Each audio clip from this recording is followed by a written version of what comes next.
Addressing the economic anxiety millions of Americans are feeling right now, President Trump's been busy focusing on grand spectacles and celebrating himself. Tomorrow, his administration will host a UFC fight on the South Lawn of the White House to honor the nation's 250th birthday anniversary, which also happens to be taking place on the same day as Flag Day. Which is Flag Day, but Trump's 80th birthday. The White House claims the UFC and groups affiliated with the organization are paying roughly $60 million to pull off the production. But a spokesperson for Washington, D.C. told ESPN that the city expects to shoulder somewhere between $10 million and $12 million in supplemental security costs. The money will come out of a federally appropriated fund for federal events, which means, in other words, your tax dollars. Not to mention the National Park Service says 7 federal agencies, including DHS, have allocated significant resources and manpower to the event. This week, Secretary of State Marco Rubio defended the spectacle, calling it a gift to the American people. And you just gotta hear this bizarre comparison he made. When President Kennedy announced that we were going to put a man on the moon and return him safely to the earth, no one thought that was possible, and we did it. We are a nation founded on doing what no one else dared to do and no one else aspired to do. And at some level, that's what this whole company, what UFC has been. Laura Burhan Lopez and Aidan McLaughlin are back with us. I'm going to just leave that alone. And I come to you, Laura, about your reporting yesterday for MS Now, how Trump and his allies could profit from the UFC fight at the White House. And you report, in part, Trump purchased tens of thousands of dollars worth of stock in UFC parent companies shortly before announcing the event last year, according to a May financial disclosure. He's holding a $1 million per plate fundraiser for his top super PAC the night before the cage match. That's tonight. And Trump officially designed Yes. a line of Trump X UFC Freedom 250 medallions, which are selling for $250 to $12,000.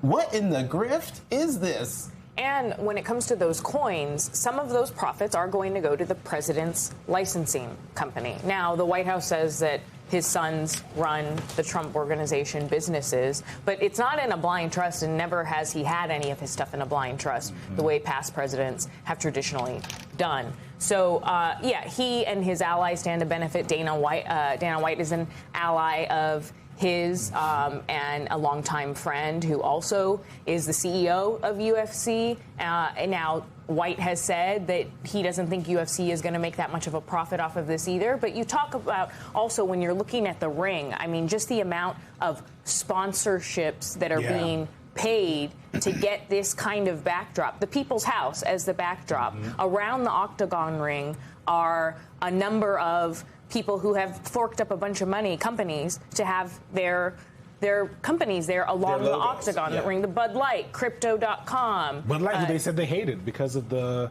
trans activists who drink Bud Light. Now they're back. I guess they're okay with them now. You name it. So, I mean, when you look at this, there is really, again, no comparison when it comes to a president who and his allies who stand to benefit from using the power of the presidency and from using public property and the White House to carry on this event. I just want to note that even though Dana White is now singing a different tune, that this is going to be a loss for them, the COO of UFC went on an investment call in February to tell Wall Street that this was an unparalleled opportunity for the company and the brand to grow, and that they were going to have a stage like none other. It may be a financial loss, but it's the other stuff you're talking about that matters. And something that we should also note, just for our viewers, President Trump has a stake in TKO, the parent company of UFC, which is why he stands to personally profit. But Aidan, I'm wondering if you can just talk to us a little bit about, I mean, is the president a huge UFC fan? Like, what is the history here between him and Dana White and their friendship that goes back to the 90s? And why are they here? The president actually is kind of a big UFC fan. I mean, Dana White has spoken at the RNC before and has always told this story about how Trump saved the UFC, because back in 2001, when Dana White first bought UFC with his partners, nobody really wanted anything to do with the sport. It was considered blood sport. It was considered too violent. And so it was very hard for them to find venues. And Donald Trump was one of the first people to host a UFC event at his resort in Atlantic City at his casino. And so Dana White has always been very appreciative of Trump for that. Trump has always gone to UFC events. And obviously Dana White supported him in 2024, which I think was really important with introducing Donald Trump to like a podcast circuit to a bunch of young men who were pretty integral into getting him back into the White House. But just on the point of the UFC claiming that they're shouldering all the cost for this and that they're going to lose money, they're raising an enormous amount of money from sponsors for this. I spoke with someone who has been pitched on one of the sponsorship packages, which are going for north of $1 million. And they said the explicit pitch was that Donald Trump really cares about this. This is his birthday. And everyone is coming in, meaning that everyone who has business before the White House and has enough money to fund something like this is going to be putting it towards the birthday party. And I just want to add, I asked the White House, where is that money going for these sponsorship packages? And they said that essentially, no, the government is not making any money. That's what they're saying. But of course, when you ask UFC, where's the money going, I didn't get a response from them. And even though the UFC, again, as we say, says that they may not be making money off of this, they also, on the sidelines of this, just inked a deal with the State Department where they're going to be getting a ton of money from the government in order to be carrying out clinics with young people around the world. And so, again, this is where Donald Trump's government is inking a deal with one of his friends. We just saw the Secretary of State touting them as if they are sending Neil Armstrong to the damn moon. So like it's Fight Club diplomacy. Yeah, like it is. I think that if and I hate going back to this, but like if any other president did this, the breathlessness with which Republicans would be yelling, they'd probably come on MS Now to talk about it. And because they would be so angry that Joe Biden would dare have, I don't even know what the equivalent would be, on the lawn of the White House. You can only watch this, Laura, if you have Paramount Plus, which is another way that the Paramount family is making money.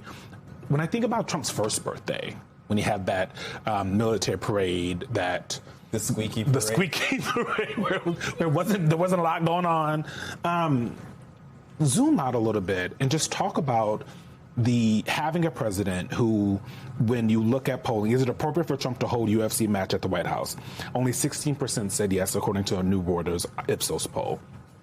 So zoom out when you have a president that is not in any way, shape, or form thinking about the everyday issues that Americans are dealing with, is only focused on doing the things that he wants to do, and most importantly, is seemingly enriching his friends, his family, and himself. Where does that leave us as a country 250 years in?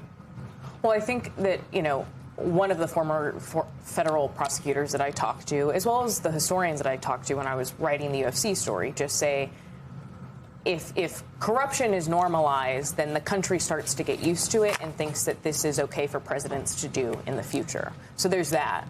There's also that, yes, in the immediate near term, Americans are feeling pain. They don't feel as though the economy is working for them. They're struggling to make ends meet and pay for groceries. And they're hearing a president on almost a nearly daily basis talk about the millions that is being spent, not just on a reflecting pool, but millions on the East Wing ballroom construction, $60 million for the UFC fight. And I think that it just creates this stark picture for everyday people, which is the government actually working for them or trying to help them at all? Yeah.